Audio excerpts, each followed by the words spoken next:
48 teams, 12 groups, one ceremony, and somehow billions of people had absolutely no idea how any of it worked. The World Cup Draw is one of the biggest moments in football. It decides who plays who. It creates rivalries before a single ball is kicked. It can make or break a team's entire tournament before it even starts. And yet, most fans watch it like it's magic. Balls going in, names coming out, groups appearing on a screen, but it's not magic. There's a whole system behind it. A system with rules, rankings, politics, and one very specific reason why your favorite team ended up where they did. Stay with me. This will take less than 5 minutes, and by the end, you'll understand the draw better than most football journalists. Before anyone draws anything, FIFA sorts all 48 teams into 4 groups called pots. Pot 1, Pot 2, Pot 3, Pot 4. Think of them like tiers. The best teams go in Pot 1, the weakest go in Pot 4, and every group at the tournament must contain exactly one team from each pot. The draw assigns one team from each pot into every group, so each group contains a spread of seeding tiers, one strong seed, and 3 teams of descending strength. My football facts. In theory, that sounds simple. In practice, it means no group can have 2 elite teams in it. You won't get Brazil versus Argentina in the group stage. That's by design. Pot 1 contains the 3 hosts, the USMNT, Canada, and Mexico, followed by the 9 highest-ranked qualified nations based on the November 2025 FIFA Men's World Ranking. Pots 2, 3, and 4 are then filled by the remaining qualified teams in ranking order, with Pot 2 holding the strongest of that group and Pot 4 the lowest ranked. Sports Illustrated. Pot 1 for 2026 included Canada, Mexico, USA, Spain, Argentina, France, England, Brazil, Portugal, Netherlands, Belgium, and Germany. AOL. That's basically the entire history of football in one hat, and everyone else is fighting for survival below them. Now here's the part people always miss. Host nations. The 3 co-hosts of the 2026 World Cup are already placed in respective groups, even before the ceremony begins. Mexico lands in Group A, Canada in Group B, USA in Group D. Why? So each host plays their group stage games inside their own country.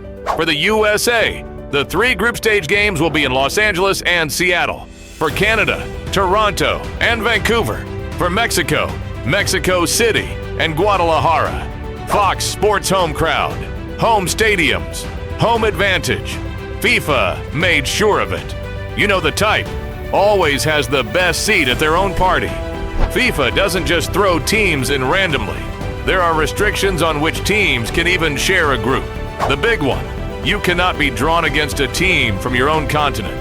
No group will have more than one team from the same confederation drawn into it, except for European teams, where up to 2 UEFA sides can be in one group.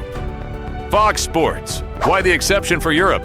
Because Europe's allocation is so big, 16 teams across 12 groups, that some groups inevitably had 2 European teams in them. Footy kids battle, so you won't see Brazil and Argentina in the same group. You won't see 2 African teams collide in the first round, but you might see France and England on opposite sides of the same bracket before the semis, which, honestly, is what we all want anyway.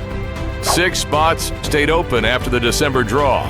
They were filled through the UEFA and FIFA Intercontinental Playoffs on March 31st, 2026. That means when the balls were being pulled out in Washington, D.C., 6 of the slots were still just question marks. Placeholders. Unknown teams assigned to Pot 4, regardless of their ranking. World Cup Wiki. Those unknown teams were nevertheless assigned to Pot 4, regardless of where they sit in the rankings. Sports Illustrated. Imagine training your entire year for the World Cup and finding out your group opponent is literally labeled TBD. That's modern football for you. And then there's the bracket seeding, the rule most people have never even heard of. FIFA modified the draw to create separate pathways to the semifinals for the 4 highest-ranked teams: Spain, Argentina, France, and England. That means if Spain and Argentina win their groups, the world's numbers 1 and 2 teams cannot meet prior to the final. AOL. That's not random. That's FIFA engineering the bracket to protect its biggest stars. Make sure the dream matchups happen late. Maximize drama. Maximize viewers. Smart? Absolutely. Slightly suspicious? Also, yes. Every World Cup has one group so stacked that top teams go home early. In 2026, 2 groups stood out immediately. 2 groups, Group 1 and Group L, stand out as the most competitive based on rankings and matchups. Fox 5 and Y, Group 1 features France, one of the deepest and most experienced national teams in the world, alongside Senegal and Norway. Group L may be even more balanced, mixing heavyweight pedigree with unpredictable challengers: England, Croatia, Ghana, and Panama. 3 nations capable of winning the group, and Panama capable of spoiling it for someone. That's the draw, working exactly as intended. Equal chaos for everyone. So let's loop back to where we started. 48 teams, 12 groups, 1 ceremony. But now you know there was never any magic in that room. There were rankings, rules, host privileges, Confederation restrictions, bracket engineering, and 6 mystery teams with no names yet. The draw isn't random.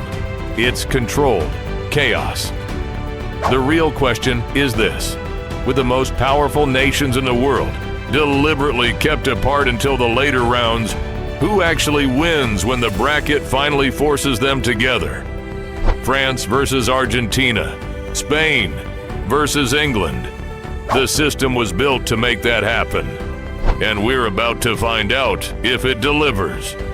If you want more breakdowns like this, the format, the rules, who gets eliminated and how, subscribe. There's a lot more tournament left to explain.